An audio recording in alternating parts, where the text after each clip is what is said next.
Hey friends, welcome back to the show. Today we are continuing working at the old thrift shop, and I'm going to show you guys how to replace a closet spud on a toilet.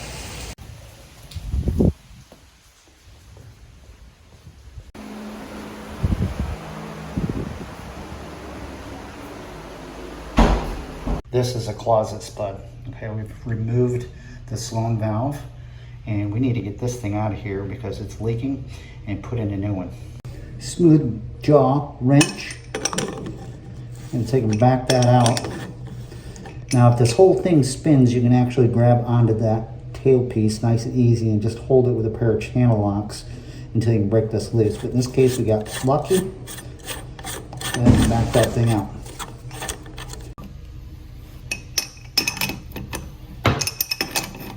Nice and easy, metal on porcelain, metal wins.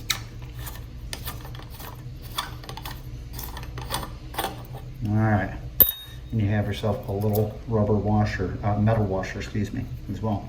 Get that out of the way. Now we're gonna have to finagle this thing out of here without breaking the toilet.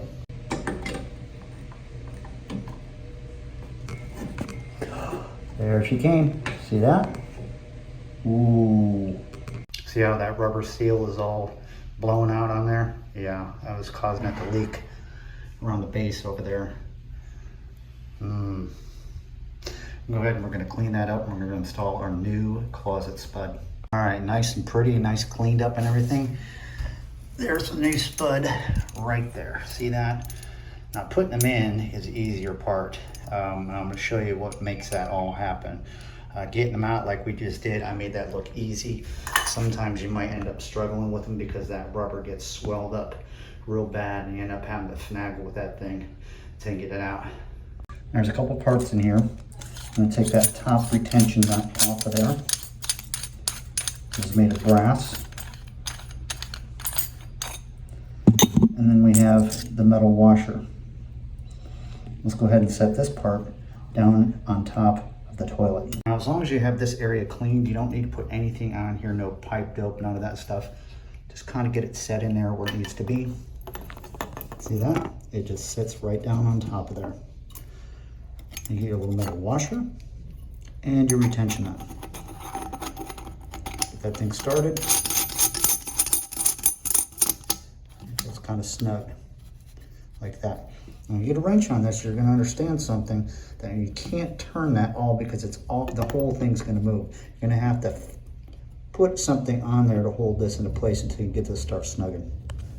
Nice and easy. See how I got those channel locks on that threaded area? I don't want to booger that up. I'm just using it to hold it into place. A smooth jaw wrench on the bottom. We're not here to break things. We're here to snug this thing down.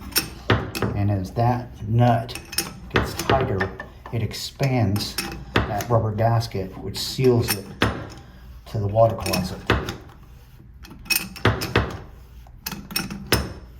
Nice and easy. You don't want to force anything. You want a nice tight seal.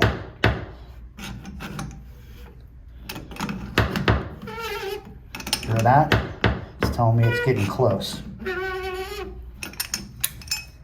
I think it's pretty well in there. You can snug that up just a little bit more, but you just have to test it and find out. Not too bad, all nice and sealed. No gaps or anything up in there. We'll go ahead and we'll put our valve back together and we'll see if we got any leaks now.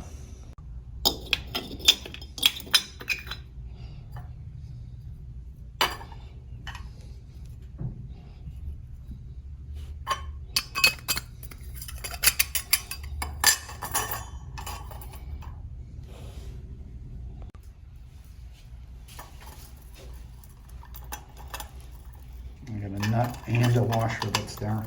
It's really tough to do one-handed.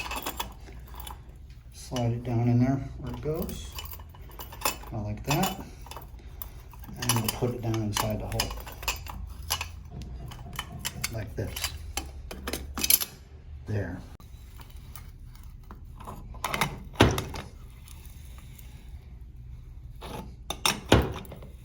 Nice and snug.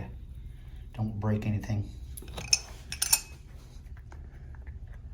Diaphragm, vacuum breaker, whatever you want to call it. Now we can set our valve on top of that.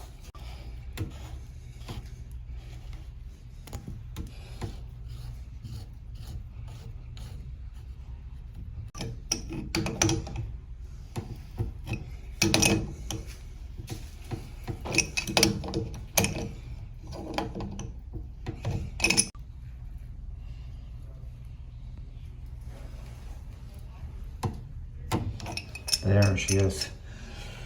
Time of truth. Let's turn the water on and see if this thing leaks.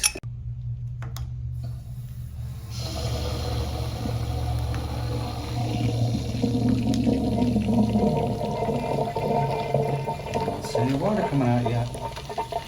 That's a good sign. Nice.